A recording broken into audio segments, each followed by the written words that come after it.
नमस्कार दोस्तों। आज एक खास विषय पर आपसे मुझे चर्चा करनी है और उस चर्चा से पहले मैं आपको अनुरोध कर रहा हूँ, करबद्ध प्रार्थना कर रहा हूँ कि मेरा ये वीडियो पूरा देखिएगा, अपने सुझाव मुझे भेजिएगा, बताइएगा ये आपको कैसा लगा और आगे हम इस पर क्या काम कर सकते हैं।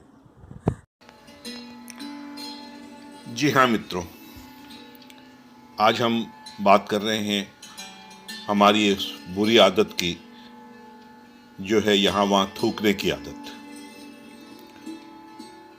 लोग लाखों खर्च करके सिंगापुर, मलेशिया, हांगकांग, थाईलैंड घूम कर आते हैं और शेखी बगाड़ते हैं कि वहाँ कितनी सफाई है, कोई एक कागज का या सिगरेट का टुकड़ा कहीं गिरा सड़क पर नहीं मिलता है, वहाँ कोई थूकता नहीं है, और यही लोग अपने देश को गंदा करते रहते हैं। हमारी सरकारों ने संसद में, राज्यसभा में इस विषय पर विशेष विवेचना की है। राज्य सरकारों ने अपने अपने तरीके से कायदे कानून बनाए, दंड का भी प्राविधान किया, परंतु चूंकि इन कानूनों का पालन नहीं किया, कोई दंड नहीं लगाया गया या फिर दंड इतना कम था कि लोगों को कभी भी इन कानूनों से या दंड से डर नहीं लगा। विश्व के हर देश में सफाई को लेकर कड़े नियम हैं, कड़े दंड हैं। ये दंड अलग अलग देशों में 5,000 से लेकर लाख रुपयों तक है या उससे भी ज़्यादा हैं, और साथ ही जेल का भी प्रावधान है। सऊदी अरब में तो मौत की भी सजा दी जा सकती है। दोस्तों, ऐसा भी नहीं है कि ये अनपढ़ हैं, गंवार हैं। पढ़े लिखे लोग, उच्च पदस्थ लोग भी अपनी इस आदत से बाज नहीं आते।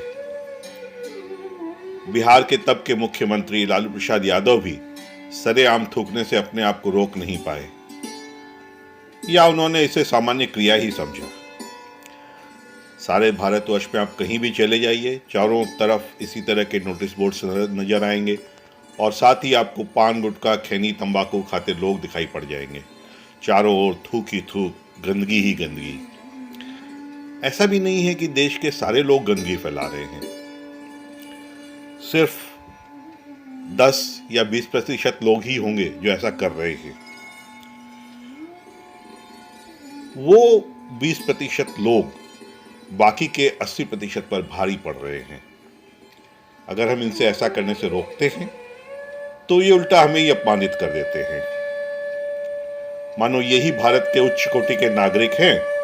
गंदगी करना इनका मौलिक अधिकार है और सफाई करना सरकार या नगर पालिका का दायित्व। इन जाहिलों को समझाने के सब तरीके नाकामयाब रहे हैं। मुंबई में निजी कंपनियों को यह कार्य सौंपा गया, मार्शल लगाए गए, परंतु वो तरीका भी काम नहीं आया।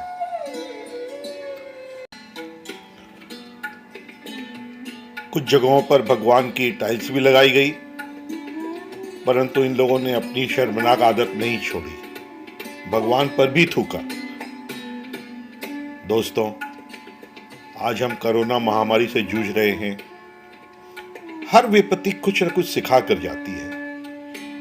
आप टीवी या कोई भी चैनल खोल लीजिए, आपको हाथ धोने के, खांसने के, छींकने के, थूकने के इन विषयों पर समझाते लोग दिख जाएंगे। आइए इन तरीकों को हमेशा के लिए अपना लें। अपने आसपास सफाई रखें, जहां तहां न थूकें। जो लोग ऐसा कर रहे हैं उनको रोकें, उनको समझाएं कि वो गंदगी ही नहीं फैला रहे, बीमारी भी फैला रहे हैं। मेरा यह गिलहरी प्रयास है और मैं आप सबका साथ चाहता हूं। आप कम से कम 100 लोगों को यह वीडियो भेजें, और उन 100 लोगों से करबद्ध प्रार्थना है कि वे 100 और लोगों को भेजें। एक आंदोलन की तरह हम भारत के 80% लोग इन 20% लोगों को सफाई रखने के लिए प्रोत्साहित कर पाएंगे। विश्व के अन्य लोग भारत को हीन दृष्टि से नहीं देखेंगे। हमारा भारत सचमुच की सोने की चिड़िया कहलाएगा। दोस्तों, आशा करता हूं मैं अपनी बात आप तक पहुंचा पाया हूं। आपका सहयोग चाहिए। ज़्यादा से ज़्यादा लोगों को इस गंदी आदत छुड़ाने में मेरी मदद कीजिए। धन्यवाद।